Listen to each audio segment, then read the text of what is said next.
Hoje, no Você Vale na TV, vamos falar sobre reprodução humana. Algumas mulheres apresentam dificuldades na hora de engravidar, por motivos diversos, que podem variar desde a idade até mesmo problemas hormonais. E para falar sobre a temática, convidamos a médica, ginecologista e obstetra Elaine Rodrigues. Ela se formou em medicina pela Universidade Federal de Sergipe e fez a residência médica na Casa Maternal em São Paulo. Elaine também é pós-graduada em reprodução humana pela Santa Casa de São Paulo. Bom, seja muito bem-vinda, Elaine, é um prazer imenso estar aqui com você. Obrigada, Grace, o prazer é meu. Ai, que bom ter aceito o nosso convite. E para começar, eu acho que é importante saber um pouco de sua escolha, né, de carreira e da sua especialização em reprodução. Grace, para mim a medicina nunca foi uma alternativa. Para mim a medicina sempre foi uma certeza. Pode parecer clichê, mas é desde criança eu sonhei em ser médica. Talvez pela minha própria personalidade. Eu sou uma pessoa que gosta muito das relações pessoais, eu gosto de ouvir, eu gosto de conversar, eu gosto de acolher, de cuidar. Então talvez por isso eu tenha escolhido esse caminho. Já na faculdade eu fui me apaixonando por esse universo tão fascinante que é o universo da mulher, né? Nós somos realmente muito poderosos. Somos. Né? Então, esse ser capaz de gestar, de gerar, de conceber. E a ginecologia acabou sendo um caminho natural, né? Então, eu nunca tive muitas dúvidas do que aconteceria com a minha vida, não. Que a gente passa para essa vida com assertividade. Isso. E que bom que você conseguiu se encontrar. Agora me conte, você que está à frente de reprodução humana, as mulheres têm sofrido um bocadinho na hora de tentar a gravidez. Isso já é comprovado estatisticamente. O que mudou na vida dessas mulheres? Grace, o que a gente tem que lembrar é que a partir da década de 60, com o aumento do acesso às mulheres aos métodos anticoncepcionais, ao controle de natalidade e uma mudança no estilo de vida das mulheres, elas hoje estão priorizando muito mais a carreira, a independência financeira, a independência até sentimental. Hoje em dia as pacientes, as mulheres, elas procuram parceiros estáveis. Então o que tem acontecido é que a mulher tem adiado cada vez mais o momento da sua gestação, né? Nós não sabemos se é realmente porque a população tem estado mais doente pela mudança, pela piora da qualidade de vida, né? E dos alimentos também, se Dos acha, alimentos, do estresse que nós vivemos, ou se é realmente porque a fisiologia é ingrata com a mulher, né? Nós nascemos com uma quantidade de folículos pré-determinada, né? Já desde... E que é regressiva a partir de uma certa idade. Exatamente. Então, desde a vida intraútero, nós já temos esse pool de folículos em quantidade determinada e esse pool vai sendo gasto durante toda a vida reprodutiva. É um relógio biológico. Exatamente. Então, essa queda é muito mais acentuada a partir dos 30 e a partir dos 35 anos ela é praticamente irreversível, né? Então, as mulheres têm apresentado mais dificuldade mesmo para engravidar e têm procurado os seus ginecologistas, os esterileutas, as clínicas de reprodução, realmente para ajudar nesse processo. E você é uma das que faz isso todos os dias, né? Com muito prazer. E tem dado resultado, mas quais são esses métodos de reprodução que realmente você sugere dentro daqueles procedimentos de baixa complexidade e os de alta complexidade? Exatamente. Como a gente já vinha conversando, existem dois tipos de procedimento em reprodução assistida. Os de baixa complexidade e os de alta complexidade. Cada paciente tem o seu procedimento, a sua indicação pessoal, né? Cabe ao médico, analisando todo o histórico da paciente, os exames, decidir que tipo de procedimento ele vai indicar. Sendo que os procedimentos de baixa complexidade incluem o coito programado e a inseminação artificial, e os de alta complexidade, a fertilização in vitro. Eu queria me falar muito sobre o coito programado, porque, enfim, que é um método praticamente natural, não é? Isso, e exatamente. que pode ajudar muitas mulheres que estão nos acompanhando nesse momento. Exatamente. O coito programado é um procedimento simples, certo? Ele é indicado em pacientes jovens, pacientes que não tenham alterações anatômicas do seu trato reprodutivo, elas têm o trato reprodutivo patente, não têm obstrução tubária, como, por exemplo, ou alterações na cavidade uterina, e em pacientes, em casais que não têm o fator masculino, né? Tá, que é Ou importante seja, também. os parceiros dessas pacientes têm quantidade, qualidade e motilidade adequada de espermatozoides. Então, nesses casos, o coito programado pode ser benéfico, né? O que acontece? O coito programado ele é feito durante um ciclo. Esse ciclo pode ser o ciclo natural, no caso das pacientes que ovulam normalmente, ou induzido por medicação. No caso, elas tomam indutores de ovulação, que vão fazer com que haja maior produção de óvulos. E essas pacientes são monitorizadas através de ultrassonografia, em ultrassons seriados, quase que diários mesmo, para que seja determinado o momento correto da ovulação e a paciente é então orientada a ter relações sexuais em casa com seu parceiro, naquele período específico. E a chance é muito maior. Na verdade, a chance não é muito maior. A chance é semelhante à chance que uma mulher normal teria em um mês, Tá.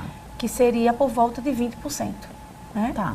Ou seja, a gente já nasce com esse percentual, né? Em mulheres jovens, Isso, eu tô falando. a chance de gravidez mensal de uma mulher jovem é até 20% ao mês. Não é nada tão simples assim, né? Não, engravidar realmente é difícil. Engravidar é fácil para quem quer, para quem deseja, para quem está ansioso, mas para quem não quer talvez seja muito fácil. Eu achei tão interessante essa definição e de fato é, né? É verdade. São as surpresas da vida, assim. Isso mesmo. Agora me conte, e sobre os medicamentos? Há contraindicação durante esse tratamento para a reprodução? Certo. Como eu havia falado para você, o coito programado às vezes pode ser não medicado, Sim. assim como a inseminação artificial.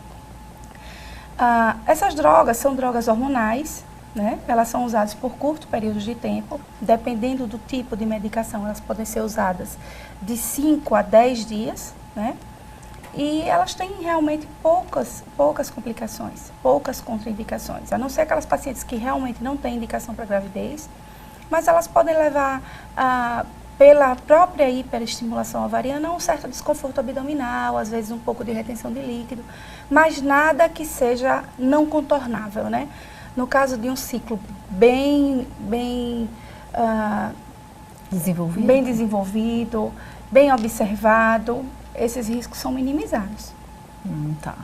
Agora, gostaria de saber se a inseminação, ela pode ajudar no coito programado? Certo. São coisas diferentes, Grace, apesar de serem parecidas, Sim. de terem uma base de indução de ovulação muito semelhante, elas têm indicações diferentes. No coito programado, o parceiro não tem fator masculino. Na inseminação artificial, pode ser que o parceiro tenha um fator masculino leve, né? E o que significa?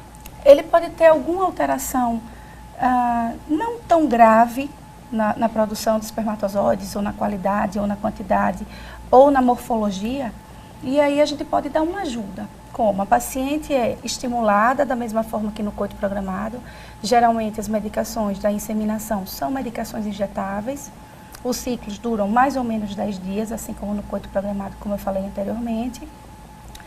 Quando os folículos chegam num tamanho específico, num tamanho correto, é dada uma medicação que serve como um gatilho para a ovulação. A gente chama de trigger ovulatório, né? Então, a paciente é submetida a essa medicação e só depois o sêmen do marido processado em laboratório, capacitado em laboratório. Ele é colhido, né? Exatamente, é transferido para dentro da paciente, para dentro do útero da paciente através de um catéter. Então essa é a grande diferença da inseminação para o coito programado. No coito programado a paciente tem relações normais, né? Na inseminação o sêmen é processado em laboratório. E é interessante também saber, mas dentro do seu consultório, a partir de que idade buscam por inseminação? Uma vez que já tentei coito programado, não realizei, certo, né? Certo. A partir Como de que idade? eu havia falado para você, Grace, cada paciente tem a sua indicação, né? No caso da paciente que tentou o coito programado, que tem um fator de infertilidade mais grave, a indicação é se partir para técnicas de alta complexidade. Não insistir nos procedimentos de baixa complexidade, até porque esses procedimentos são realmente indicados para pacientes que têm fatores muito leves de infertilidade, né? No caso das pacientes mais velhas, com uma reserva ovariana menor, ou com alguma alteração anatômica, ou em casos de fator masculino mais grave, realmente os procedimentos de alta complexidade estão indicados. No caso, eu estou falando da fertilização in vitro, né? Sim. A fertilização in vitro já é um processo um pouco mais trabalhoso, né? O ciclo é estimulado da mesma maneira, com medicações injetáveis, com agulhas muito pequenas, em região, na maioria das vezes, abdominal.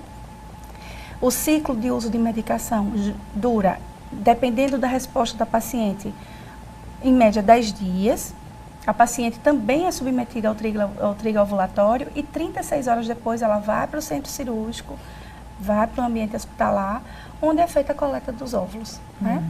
Então, os óvulos são coletados, a paciente sob sedação, e depois esses óvulos são colocados em contato com os espermatozoides capacitados do marido, no caso da FIV clássica, ou tem um único espermatozoide transferido para dentro do citoplasma desse óvulo, que é a ICSI, né? Tá. Essa é a diferença básica entre FIV e FIV com ICSI. Vamos sair daqui sabendo de tudo. Bom. Agora me diga, e as chances de sucesso? Certo. Como eu falei antes, nos procedimentos de baixa complexidade, o nível de sucesso é aproximadamente 20%, que é então o se nível... enquadra no padrão. Exatamente, o padrão. Nos procedimentos de alta complexidade, dependendo do fator, o sucesso é realmente maior. Pode variar entre 15% até 50%. Excelente, para quem normalmente não teria, exatamente, né, mais do que 5%, Isso. é um grande sucesso. Mais do que 5%, né? Nas pacientes acima de 40 anos, sim. né? A gente sabe que os óvulos vão diminuindo, vão envelhecendo e aí a dificuldade acontece. E aí fica tudo mais lento, mais complicado. Né? Agora me fala, há o risco de gestação gemelar nessa fase, não? Existe. E como prever? Ou não dá para prever? Veja só, Grace, nas gestações naturais, as pacientes acima de 40 anos já têm um risco maior de ter gestações gemelares. E é risco, né? Risco. Porque né? quando eu fui estudar, gestação eu falei, nossa, gemelar é um considerada risco mais gestação de alto risco. Tá. Certo? Nos procedimentos de baixa complexidade, se não houver um controle adequado ultrassonográfico, se houver uma hiperestimulação, uma estimulação excessiva da produção de folículos pelo ovário, a gemelaridade é uma probabilidade, né? Por isso que nós falamos sempre que não se pode usar drogas indutoras de ovulação sem um controle adequado de ultrassonografia. Né? Senão, nós vemos casos de trigemelares, de quadrigemelares. Uma superpopulação. Exatamente. E geralmente esses casos são em procedimentos de baixa complexidade que não foram bem assistidos. Né? Mas não tem mulheres que batem a porta querendo de fato E existem. Geralmente são as pacientes que fazem procedimentos de alta complexidade e tem mais de um embrião transferido para sua cavidade uterina, né? Nós fazemos a fertilização nas placas de laboratório e depois de um tempo esse embrião é transferido para a paciente. A paciente não quer perder a oportunidade, então ela geralmente não quer só um embrião, né? Apesar da tendência mundial ser de transferências embrionárias únicas, aqui no Brasil a gente não faz muito isso. Tem usado até 35 anos 2 embriões, de 35 a 40, 3 embriões e a partir de 40, 4 embriões. É porque são as chances proporcionais à genética da mulher. Você tem 20% de chance a cada blastocisto implantado. A cada blastocisto tem que contar transferido. com isso. Falando em blastocisto, o blastocisto o que é? É o nível de desenvolvimento, o estágio de desenvolvimento do embrião. Nós temos tido uma tendência atual a transferir os embriões em fase de blastocisto, né? E esses embriões, nesse estágio, também têm uma chance de se duplicarem, mesmo sendo únicos. Uau! Né? Então, às vezes, você transfere um embrião e quando você vai fazer a ultrassom com a paciente grávida, ela tem 2. E tem uma geração embriões. forte aí de gêmeos, Exatamente. né? Até falam de psicólogos cuidando dos gêmeos, né? Porque eles vão conviver o tempo todo com amigos também. Isso. Duplos. Claro. E, bom, agora vamos chamar o intervalo. Hoje estamos conversando com a ginecologista e obstetra Elaine Rodrigues sobre métodos de reprodução humana. Continua aqui. No próximo bloco voltamos com mais esclarecimentos.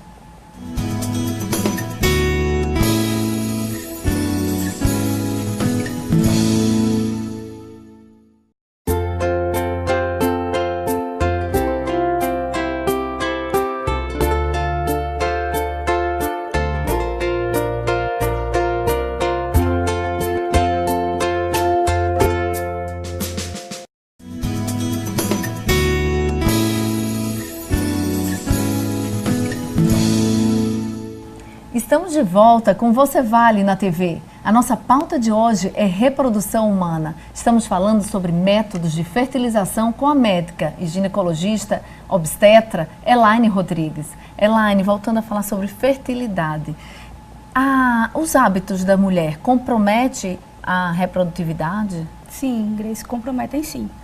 A primeira coisa é realmente se atentar para a idade, não deixar se estender tanto essa decisão de engravidar. Tem que planejar. Né? Quanto mais planejada, melhor. Né? Porque quanto mais a gente planeja, mais a gente se cuida. Né? É verdade. Então, com a piora da qualidade de vida, muitas coisas podem influenciar. O estresse, a má alimentação, a obesidade. Né? A obesidade é um fator muito importante. A gente sabe que ela pode levar a quadros de anovulação crônica por alterações hormonais. Então, a gente precisa muito de cuidar do peso, além de predispor ao aparecimento de outras doenças, como hipertensão, diabetes, eclâmpsia e pré-eclâmpsia, né? Então, a alimentação é uma coisa que a gente precisa realmente focar, evitar álcool, drogas, o uso de anabolizantes, que está muito em voga, está muito na moda. Gente, né? aliás, é um alerta para todas as mulheres que estão nos acompanhando, porque tem crescido muito e muitas não sabem, né? Muitas não tem sabem. um objetivo de crescer muscular. Às vezes chegam no consultório e não contam para você que está usando anabolizante, não. Porque então, às vezes já sabe da gravidade, né? Então, evitar sobremaneira esse tipo de droga. E um grande vilão também é o cigarro. Tão nocivo, né? A nicotina ela pode influenciar em todos os processos de reprodução. Desde os mais simples, como diminuição da motilidade ciliar, a trompa não consegue levar o óvulo de maneira correta, como transformar o endométrio num ambiente pior para receber o embrião, embriões de pior qualidade. E durante a gestação, pode levar a baixo peso, restrição de crescimento, parto prematuro, insuficiência placentária. Então, o cigarro também é um grande vilão. Só de saber disso, eu acho que a pessoa já desiste de engravidar, né? Isso. Além de todos esses fatores que eu falei, que é da melhoria da qualidade de vida, não deixar de procurar o seu médico, né? Como você falou anteriormente, a gravidez planejada é a melhor gravidez. Então, procure seu médico, mantenha suas vacinas em dia, faça a reposição, faça o uso de ácido fólico pré-gravidez, o ácido fólico... Com quanto tempo de antecedência? 3 meses, pelo menos, certo?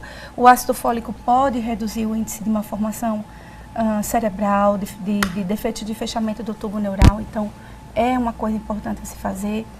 E para que seja diagnosticado mais precocemente possível as doenças que podem levar à anovulação crônica e à infertilidade, como síndrome de ovário policístico, que está intimamente ligada à obesidade, miomatose, endometriose, que é uma doença que está muito tão comum na também, moda, né? Nós temos diagnosticado cada vez mais e por que endometriose nas provoca pacientes. Endometriose? Na verdade, a endometriose é uma doença de caráter epigenético, né? Antigamente se existia uma teoria de que havia um refluxo da menstruação através das trompas e células do endométrio caíam dentro da cavidade uterina. E como endurecesse o sangue ou não? Não, é como se a menstruação fosse para trás, né? Ela não descesse só via vaginal, ela passasse pela trompa e caísse na cavidade uterina. E essas células endometriais na cavidade uterina provocassem alterações anatômicas, como obstruções tubárias, como aderências. Hoje em dia a gente já sabe que essa teoria é meio falha.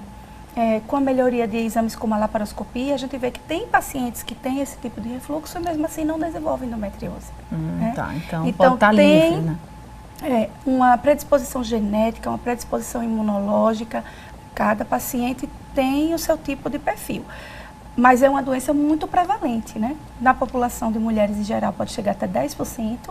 E nas mulheres com infertilidade até 40%. Então, é uma doença que tem que ser diagnosticada precocemente e tratada de forma bem efetiva. E ela pode aparecer a partir de que idade? Pode aparecer em qualquer momento da vida reprodutiva da mulher, se não tem idade. Nossa. E me fala, como engravidar com segurança a partir de 35 anos? Novamente, precisa se planejar, precisa se cuidar, precisa tratar as doenças que existam antes, né? E engravidando fazer um pré-natal bem adequado, né? Se comprometer com o médico, se comprometer com a decisão de engravidar. E acima dos 40 anos, se preocupar com as cromossomopatias, né? a gente sabe que acima dos 40 anos o nível de cromossomopatias cresce. Numa paciente de 20 anos, a chance é de uma gestação para 1.500. Numa paciente de 35 anos, de 1 para 350. A partir de 40, de 1 para 100. Né? Então, o risco de cromossomopatia aumenta bastante. Considerável. Mas a paciente, sabendo disso, ela pode fazer um aconselhamento genético já antes da gravidez, principalmente se ela tem um antecedente ruim, né? Casos de consanguinidade ou de outros bebês com cromossomopatia, né? Então ela pode fazer um aconselhamento genético e durante a gravidez fazer precocemente exames que já podem predizer se essa criança tem ou não algum tipo de alteração. Tendência, né? E hoje a gente tem aqui em Sergipe essa condição de rastrear. Tem. São exames simples. Através do exame ultrassonográfico, por volta da 12ª semana, a gente pode medir a translucência nucal do bebê e, associado com uma amostra de sangue da mãe, dizer com bastante segurança se há risco de desenvolvimento daquele bebê não ser geneticamente normal. Nos casos em que há essa desconfiança, essa predisposição, a paciente pode ser submetida a procedimentos invasivos até, para ter certeza absoluta, né? A cordocentese, a biópsia de vilo corial, a amniocentese, são todos procedimentos invasivos, se entra dentro do útero e recolhe células da placenta ou do cordão umbilical ou do líquido amniótico, a depender do estágio da gravidez, cada um tem a sua indicação correta a depender do estágio da gravidez, e ter certeza absoluta se aquele neném é acometido de alguma trissomia ou de alguma alteração genética. Mas uma vez que identifique, a mãe, ela, na verdade, não pode tomar nenhuma decisão... Não, que não seja dentro da... Existem realmente alterações que são incompatíveis com a vida, né? Mas ela não tem a chance de tomar nenhuma decisão mais radical, a não ser que ela tenha um respaldo judicial. Né? Então existem alterações que são... Exatamente. Então existem alterações que são incompatíveis com a vida e muitas vezes as decisões judiciais são a favor dessas mulheres. Né? Então... é doloroso, mas é uma coisa que a gente tem que pesquisar. Sim, sem dúvida. Outra coisa que eu queria falar é que essas pacientes de 40 anos ou mais que são submetidas à fertilização in vitro podem ser submetidas a um procedimento chamado PGD, que significa? É o diagnóstico pré-implantacional. Então, depois da fecundação, né, aquele embrião formado ele vai ser biopsiado e o código genético dele vai ser lido. E só vai fazer a transferência de embriões normais. Né? Então, isso é uma evolução. Claro que, como eu tenho sempre falado, existem indicações precisas, mas isso pode ser feito sim. E já é totalmente liberado? Então, existem casos específicos de pacientes com idade muito avançada, em pacientes com mau passado obstétrico. Que aí você investiga. Ou pacientes que têm filhos com doenças ligadas ao sexo. Essas pacientes têm indicação precisa de fazer diagnóstico pré-implantacional. Agora vamos falar de um assunto que está mexendo com muitas mulheres grávidas nesse momento, que é a microcefalia, que tem assustado a partir do momento que o ministro da Saúde foi para o ar e disse, olha, mulheres, se puderem evitar a gravidez nesse momento, evitem. Isso. E o que faremos nesse momento? Na verdade, é uma coisa bem assustadora. Nós não temos ainda certeza de nada, né? O que nós temos são coincidências que apontam para que a infecção pelo Zika vírus seja realmente responsável por esses casos de microcefalia, principalmente no Nordeste. Pernambuco é o estado mais prevalente e até agora nós temos 44 casos confirmados em Sergipe. Eu vi até que já subiu um pouquinho. Exatamente. Então, é uma doença, é um vírus, é um flavivírus, bem parecido com o vírus da dengue, né? Os sintomas parecem com o da dengue, só que podem ser um pouco mais... A menos, às vezes até frustros. A pessoa tem a infecção pelo Zika vírus e não tem sintomas. Porque é assintomático assim. Exatamente. E aí o que a gente tem que fazer é prevenir. Todos aquelas medidas de prevenção contra a dengue valem para o Zika vírus, certo? E nas grávidas, fazer uso de roupas de manga, se proteger ao máximo, usa repelente, o uso de repelente é indicado nesses casos. E, como disse o ministro da Saúde, repensar até o momento de engravidar.